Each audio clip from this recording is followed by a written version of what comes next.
വയനാട് മേപ്പാടി കടൂർ സ്വദേശി ഹർഷാദ് ആത്മഹത്യ ചെയ്ത സംഭവത്തിൽ ആരോപണവുമായി കുടുംബം.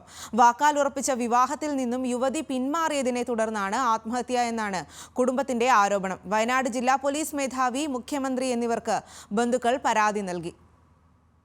ജൂൺ 24-നാണ് മേപ്പാടി കടൂർ സ്വദേശിയായ ഹർഷാദിനെ വീടിനുള്ളിൽ തൂങ്ങി മരിച്ച നിലയിൽ കണ്ടെത്തിയത്. വാക്കാൽ ഉറപ്പിച്ച വിവാഹത്തിൽ നിന്നും കടൂർ സ്വദേശിയായ യുവതി പിന്മാറിയതാണ് ഹർഷാദിന്റെ ആത്മഹത്യക്ക് കാരണമെന്നാണ് കുടുംബത്തിന്റെ ആരോപണം. അത് മരിക്കുന്നതിൻ്റെ തലേന്ന് ഞങ്ങൾ പറഞ്ഞത് നിങ്ങളോട്.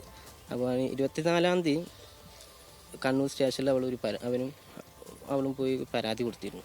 ഇവനിങ്ങനെ ഭീഷണിപ്പെടുത്തുന്നുണ്ട്, ഫോട്ടോ ഒക്കെ ഇടുന്നുണ്ടെന്ന് പറഞ്ഞിട്ട്. അങ്ങനെ അപ്പോൾ ഞങ്ങളുടെ അവൻ വന്ന് പറഞ്ഞു 26-ന് രാത്രി വൈകുന്നേരം അവന് വീട്ടിലാണ് തൂങ്ങി മരിച്ചത്. അപ്പോൾ ഇതിൻ്റെ ഉള്ളിലുള്ള എന്താ സത്യാവസ്ഥ നമുക്ക് ഒന്ന് പുറത്ത് തെളിയാൻ വേണ്ടിയിട്ടാണ്. 6 വർഷത്തെ പ്രണയത്തിനു ശേഷമായിരുന്നു ഹർഷാദും യുവതിയും തമ്മിലുള്ള വിവാഹം വാക്കാൽ ഉറപ്പിച്ചതെന്നും കാര്യക്ഷമമായ അന്വേഷണം നടക്കണമെന്നും ബന്ധുക്കൾ ആവശ്യപ്പെടുന്നു. പെരുന്നാളിൻ്റെ അന്ന് ഒരു കാണാൻ വന്ന് കാമുകനും ഇവന് കാണിച്ചു കൊടുത്തു. അവർ അങ്ങനെ ചെയ്യാൻ പാടില്ല, ഞങ്ങളെ വിളിച്ച് പറയണ്ടേ? അവരങ്ങനെ ഇങ്ങനെ കുട്ടീനെ വേണ്ട എന്ന് പറയണ്ടേ? അതല്ല ചെയ്ത് വേറൊരാളെ ഓള് സ്നേഹിക്കുന്ന മിശ്രിയാറിന കുട്ടിയെ സ്നേഹിക്കുന്ന ഓരാണ് കാണിച്ചു കൊടുത്തത്.